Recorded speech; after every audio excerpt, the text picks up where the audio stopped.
Well, good morning, Bobby. Good morning, Ned. How you doing? I'm doing pretty good, man. How about yourself? Good. I'm getting tired of this warm heat already. Yeah. I don't mind if it's like 98, 100, but when it's 100 plus, then it doesn't get cool in the mornings. I just not what I like. Well, when we had those really cool days in July, or like the really like graffiti Right. and 4th of July were really nice weather, I was like, that heat's coming soon. It always comes after 4th of July. It's usually that week it gets to 110 or plus, and we're there, during the fair where you don't want to go out there because it's so Yeah. hot. Yeah. Right. Why don't they move the fair to like June, man? Because that's when the schedule for everybody else's fairs are going. I guess. And I mean, I remember as a kid going to the fair, not caring, but I was much more skinnier. Yeah. Yeah, and I didn't have heat stroke back then. I had it when I got in the Navy, so Dude. Yeah. I can't deal with it the same that I used to be able to. Yeah. I had a heat stroke once and 2 other times heat exhaustion, man. And yeah, my body, as soon as it gets hot, I'm in the sun. It's like, no, get out of here. Yeah, well, it's like one time I was in Vegas. We were walking outside. It's 110. I'm like, ugh. And we're standing out there because we want to watch the fountain. So I'm like, I'm going inside. I'm sorry, I can't deal with this. Yeah.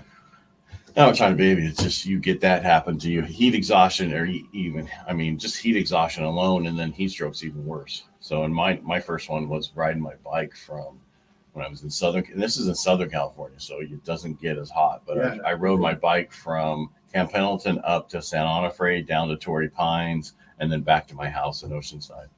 And so that was, a really good stint, but it was a few, hours in the sun. And of course, I wasn't smart enough at the time to drink enough water and enough other stuff. Plus, nobody really knew everything back then that we know now. So just be careful out there. It's going to be hot. Well, I'm going to say, we're talking about weather. You always mention that California's got the best weather. So. We do. I mean, everywhere else is really hot, and they got humidity, and it doesn't ever cool down. Yeah, we were talking about off camera. My sister living in Bullhead City, Arizona, where it's on average 110 to 115 during the summer. No, thank you. I mean, it is. A lot of people like that. I just don't know how. You get used to it. I think you just deal with it. Right? It's like humidity or anything else, right? Like you just learn to live with it. Or move. Well, what's interesting, right? Is like we went to a visitors in July, and so I was expecting it to be like the desert, right? Like where it gets cold at night and hot during the day. No, that place is hot all the time because there's no vegetation, there's no trees. It's all rocks and concrete, which holds heat, right? So it's like even at like midnight, it was like 95 degrees. Well, that's depressing. We're lucky because we get the ocean breeze that comes through the delta and everything else. So you get that cool water. Our ocean's cold, so wind across that water makes everything cooler. They don't have that.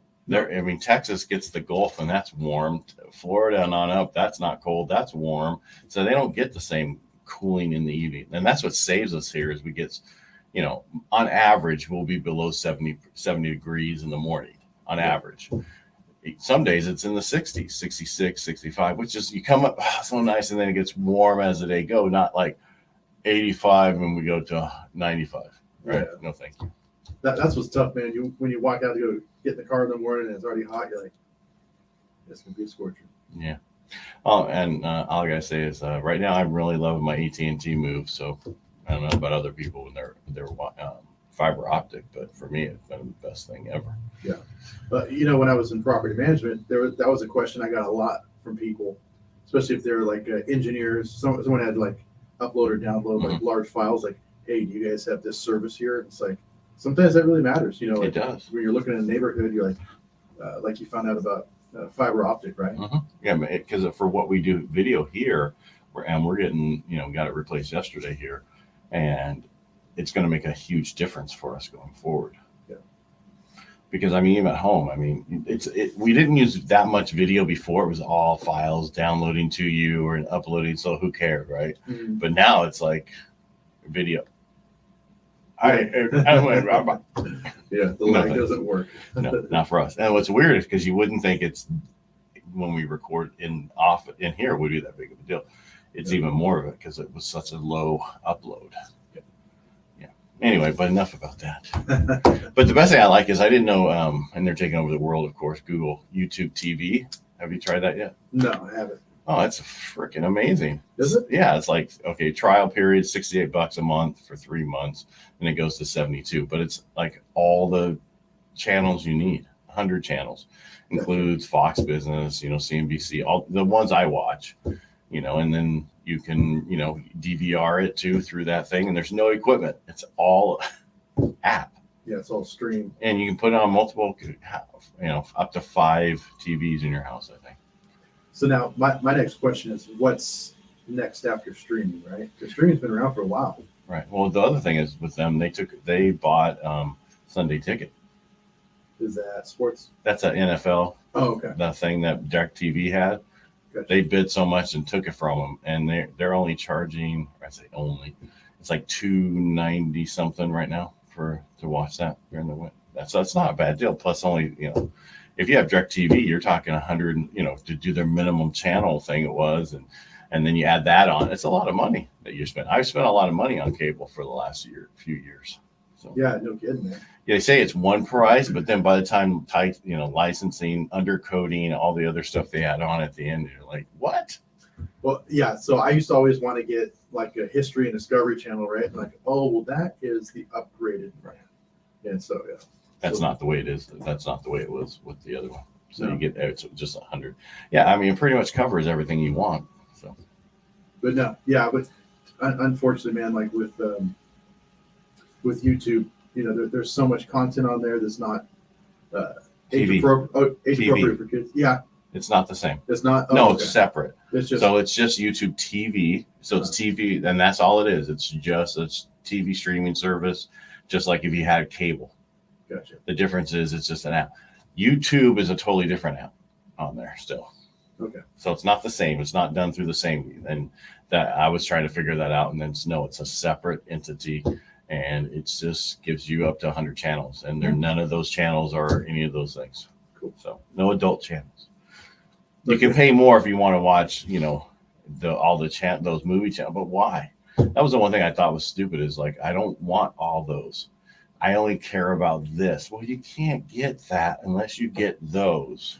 Well, and if you do get the package where they're like, you have up to 300 channels, half of them are going to be like C-SPAN, Book TV, and Court TV. Right. Like, Which I watch all the time. yeah, nothing like cracking open a good book on, watching someone read it, right? Or no, it's just, and so for me, I mean, it was sports.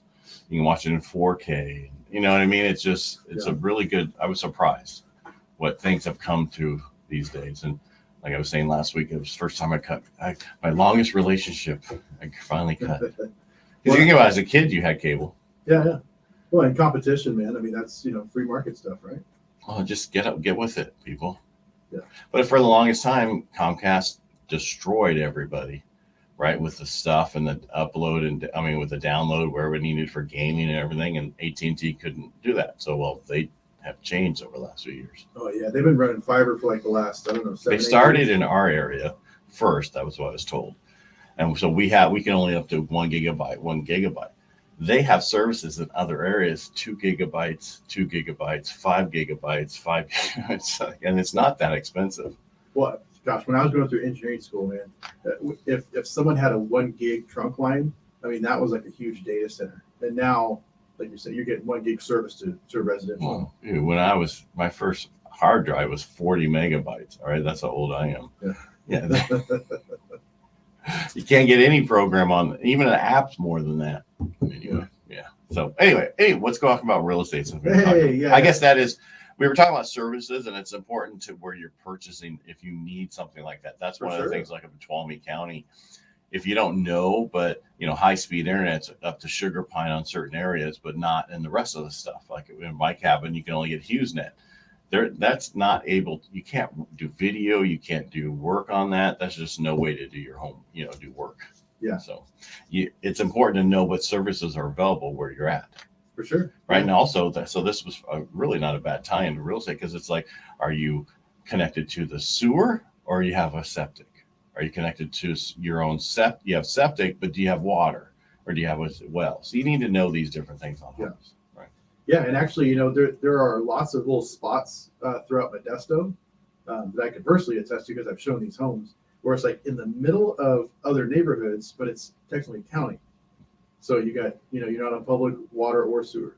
And you're not talking the airport district. You're talking in other areas too. Yeah. It was over off Brixmore. It was one of the areas where we looked at a house. And it was this little cul-de-sac. It might have been like 30 homes that were developed like back in the late 70s. And they were all in individual, they had city water, but they all have septic systems.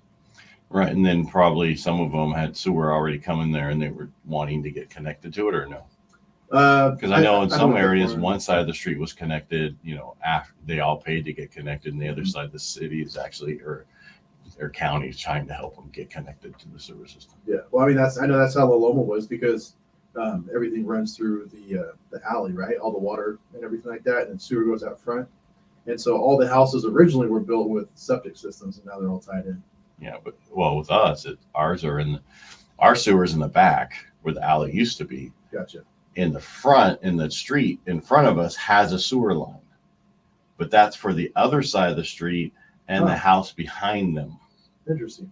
Yeah, it's the weirdest thing. Yeah. Like a couple of those homes have two sewer lines in their yard. That's Theirs and their neighbor behind. Yeah. Oh, so it's not like they have access at 2 points. They got their neighbors running through their yard too. Yeah. That's a weird easement thing then, huh? Yeah, it would be totally. Well, it's a utility easement, so. Yeah. Interesting. Yeah, you never know, man. It's like. Well, I know because when we put our pool in, I found out everything about our neighborhood. Oh. Because you could see the sewer things in the street. So, and even in the plumber I ever had come, they're like, your sewer. Yeah, we snaked it all the way and it went to the sewer in the street. No, it's going the one in the back. Yeah. So know this stuff ahead of time. Yeah. Ask these questions. I did when I bought my house. I said, I want to know everything was done with this house over the last, this was in 2002. So let's say over the last 52 years. And they sent me that. And I was shocked how many things was done in the first 20 years of the life of the house. Now, did they pull the permits for you, or like show you all the work to be done, like permitted work? Yeah, exactly. Yeah. Gotcha. I was going to say, because I know with City Modesto, anyone can go on there and look that up. You just But not in 2002. Oh, maybe not. Yeah, okay. Now, yeah. Yeah. Yeah, but not all of them have they're not going to have the sewer line stuff. They're not going to know that. I had to contact the county and they had to send me that information. Okay. I should say the city. And they sent it to me and they were like, this is where the line should be. Right. And you look at it and all the houses are off centered. They're not on the actual lines of the yard. And that's the other thing. It's like Google Maps isn't perfect, right? When people are using that's like when they're trying to survey an area, you can't go off of the Google. And you have to get a real surveyor out there to use multiple satellites to know exactly where those lines are. Yeah. Yeah. They can get those closer so much more today. And that's what's causing so much problems with neighbors. Yeah. What do you mean your garage is on my yard? I have one of those situations actually, right? Oh, really? And I think the person who owned my home previously, they were best friends with the next door neighbors, and I think they gave them an easement. Basically, gave them part of my backyard, right? It's kind of hard to describe, but the way all the other property lines line up, yeah, is on the left, like if yeah. But did they make a lot line adjustment? I don't know. You can go back and find out if they didn't. And if they gave them access to it years ago, Mm-hmm. and that's only good for 5, after the property changes hand, that's only good for 5 years. Right. Well, then it's adverse possession, right? Well, no, because it reverts back. Oh, it does. It's like me. So if they gave them permission to put that over there, Mm-hmm. are we talking a fence? Yeah, it's a fence and about a 3-foot walkway that they have now that probably didn't. No, well, you need to talk to a real estate attorney and look into that, because that's the same issue kind of with us when they're trying to say they have an easement. There's no proof of it, and we're working on that. But for you, and I found this, if you give permission to somebody to go across your property, right? You give them permission, and then the property changes hands. They only have 5 years to utilize that of the new person's thing, unless they work something out. And so the question is, if that's the case, you should look into that and get your feedback and then rip up their sidewalk. What I was going to say, more than likely, if they're best friends, it's probably just a handshake, right? Well, that's what I'm talking about. They gave them permission. Mm-hmm. I would just see where the lot line is and get it adjusted back, because that's your property. Yeah. Or you can say, hey, you want to keep that? Just give me $5,000. and we'll do a lot line adjustment. Yeah. Because if there's not a lot line adjustment, then it needs to be then they're on your property, and it doesn't mean just because it's been there for 20 years it works that way. Yeah. There's been some places in Modesto with pools. There's one, I don't know if you remember, a couple of years ago in the paper they're in a fight over it. The pool was actually on the other people's property. Oh, Part of it was. Yeah. That's a mess. Yeah, well, it's because it's there, it doesn't mean it's there forever. Yeah. And there is that, but it has to be hostile. There's so many things, and my attorney has an acronym for it. It's a whore on every corner. That's the hostile and all those different things. Yeah. Yeah, and so it's like it needs to be that in order to work. But I don't know how long you've owned it. I would talk to an attorney before you do anything if you want it back. Yeah. But yeah, things like that. Talk to an attorney. Don't take it into your own hands. It's funny because I started watching a couple things on TikTok about Karens and these property issues, and then all I was getting is everybody with property issues and how they were dealing with it. Yeah. And it was same scenario we were getting in with our property. You make any changes, the people have been there forever, think they have the rights to whatever they've been doing, and they fight you on it and fight you on it. Yeah, there was a story in Colorado where a lady who bought it, and she had river access, everything like that. And she was new to town, right? And all the locals were like, "Oh no, we've always been hanging out here. This is kind of where we get together and party." Right. And it was cool for a while until they trashed the place. And then once she threw up a fight, now she's been in legal battles for a few years. Right, and that's what it's about. It's just give me my land back to stay off of it. Just because how can something be hostile if nobody's living there? You follow me? If there's a piece of it's harder on just plain property. And if anybody knows any differently, reach out to me. Yeah, through here. All right. And so I guess we were just talking about a few things today, but did you have any open houses over the weekend? You did, didn't you? I thought I saw you on that. I had one on Friday night because Saturday was going to be so hot, right? Right. And unfortunately, I had one person come through. Well, it's Friday night, I know. And it was hot. It was still hot Friday night. Yeah, it was a shot in the dark, but I was surprised I had one person. I was only there for 2 hours. The weekend before, it was crazy. It was awesome. Well, that was a beautiful weekend too. Yeah. Nice and somewhat cooler. Oh yeah. And we're going to be in these hundreds for a little bit for the next 10 days. Yes, that's when you get your real serious buyers out there, right? Yeah. Well, I mean, it's even just doing anything outside. It's a little difficult these days, even early in the morning. Yeah.